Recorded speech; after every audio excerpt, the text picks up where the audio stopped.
here, we had a lot. I mean, we had dizziness, just shakiness, just strange symptoms, and you could almost think you were imagining them, except for Jeff's dad was in the hospital for a couple weeks, and we stayed up there with him, and we actually felt better being up there with him at the hospital than when we were here. So Jeff's had toxoplasmosis because he was a painter, so he's got some lung issues anyway, and he really suffered through the summer with all this going on. And then we got a Berkeley water filter, and I got some snails and put them in the tank, and I always joked every day, as long as the snails stayed alive, we'd be okay. Well, the snails died, and then we had these symptoms, and we started filtering our water anyway, and the dog sores cleared up, and our mouths got better. So we've been filtering our water now for probably about 3 weeks, but we tried to get somebody to come down and test our water, which was a difficult thing. We finally found someone environmental to come and test it.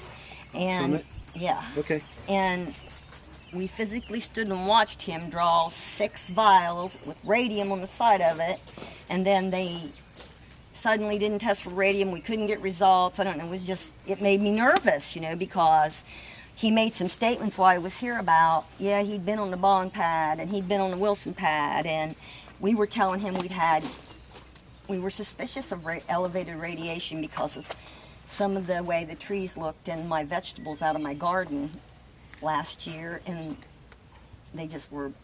I'm a nurse, so I've seen deformities because of radiation exposure before. I studied it in nursing, and I thought it looked strange. So we had this guy come, and then he said to me, well, there is elevated radiation levels on some of these pads. He goes, the Wilson pad's the worst I've ever seen in my life. Okay, and then he tells me he's been on the Bond pad, and the only thing he's testing for when he's on the Bond pad is radiation. So it made me nervous. So we sent and got a radiation detector. And then we started monitoring it ourselves. And we had radiation levels when there's low pressure systems and then things hang in the clouds. You'll see elevations up to 37 with all the bars elevated. So I called the maker of I didn't. I had someone call the maker that knows more about these things, and they told us to leave the area immediately. Made me very nervous, because we carry that with us when you go into call. Well, in no place else is there elevations like there are out here at the lake. Okay. And we're buying property in Kentucky because we're getting out here. I don't trust it, and we took that with us. No elevated levels down there. Something isn't right around here, and I'm concerned for my neighbors. I really am. I'm concerned for Noble County, period. You've seen the magnitude. Now, I don't know, if you have kids and you live in the state of Ohio, I think I'd be concerned. Very much so. Because as a nurse, I know, there's a lot of VOCs that come off this hill too. And I've got, my sister and I sit up there for a 24-hour period one night, and I videotaped what's coming off that hill. And you don't need a special camera to see it. There's gigantic clouds that come off that. It just looks like a steam bath coming off of there. And when I asked them guys what they were doing on top of the hill, they told me they had a permit to do it. So I pulled the permit up, and I read about what they're venting up here. And they're venting benzene, toluene, ethylbenzene. They have a permit for this. But if you read about these chemicals, what they do is they'll cause bone cancer. They rob you. They cause endocrine disruptors. It's scary. So the Ohio Department of Health definitely needs. You've seen the magnitude that they're drilling here. Now, we're from the Department of Health, of course. Now we're from the Bureau of Radiation Protection, or Environmental Health and Radiation Protection. So we're here for radiological. Right. Okay. All the chemicals. We understand the chemicals too. And well, what I'm saying to you is I don't know what it is. Yeah. It might be something else, but we know we have elevated radiation levels. We know this. Okay. And we know that we got one of the second best machines they make. It's from Germany. I researched it before I bought it. Yeah. Now granted, I'm not a chemist, and that's why I called you guys, because. Okay.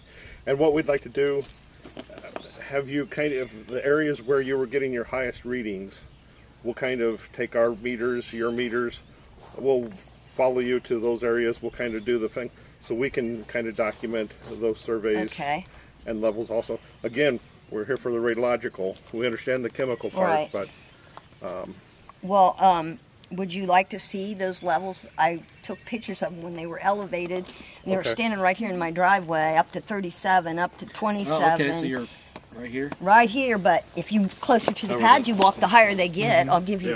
that. The closer to the pad you walk, the higher it'll get. And Where exactly are the pads up here? They're 1,200 They've got feet. one cross here, right 1,200 across the feet hill right here, 1,200 over there. Yeah, approximately Okay. 1,200 feet right across that hilltop.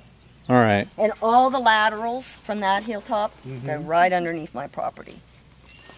How deep are they underneath your property? Do you know? I don't know. Jeff knows. Jeff, how deep are they? Underneath your property, the laterals. They're down 7,000 feet. Okay. So it's 7,000.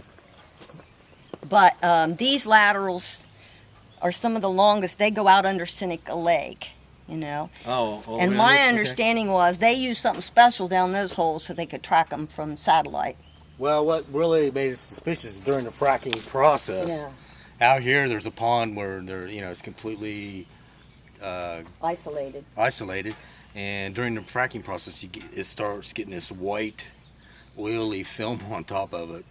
And we just happened to be back here, and we took pictures of it, but it was flipped out because it goes right into our pond. It's dissipated since then, but during the fracking process, It looked like white beach sand. yeah. Well, she's got a picture of it. Yeah.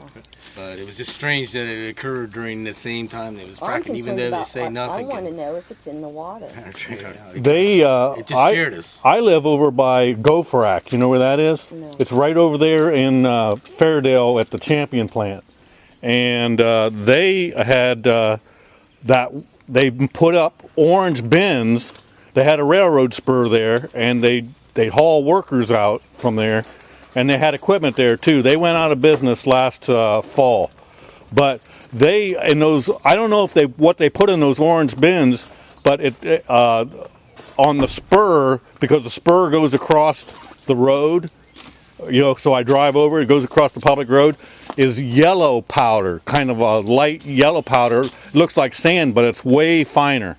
And it might just be sand, I don't know. Well, it scared us bad enough we sold all our sheep. You sold what? Sold all our animals. Oh, We okay. was in the sheep farming, and we was scared. We was scared. We didn't want them to get contaminated. Yeah. We sold them. That's when we got us a Berkeley water filter too. So I want to get one as well. I just noticed in Cambridge, I live in Cambridge, Ohio, and I just noticed that it just smells like they upped the chlorine. Chlorine's a dangerous chemical too. You don't ever want to get it loose in a big way, But I just try to live clean anyway. So. All right, well, let me get my survey instrument and see what we can find. I have one as well, but it's just a cheap one. But Jeff and I were getting similar readings when we were comparing them down there at the. could we get, let's see, a mark on here where this is your property here?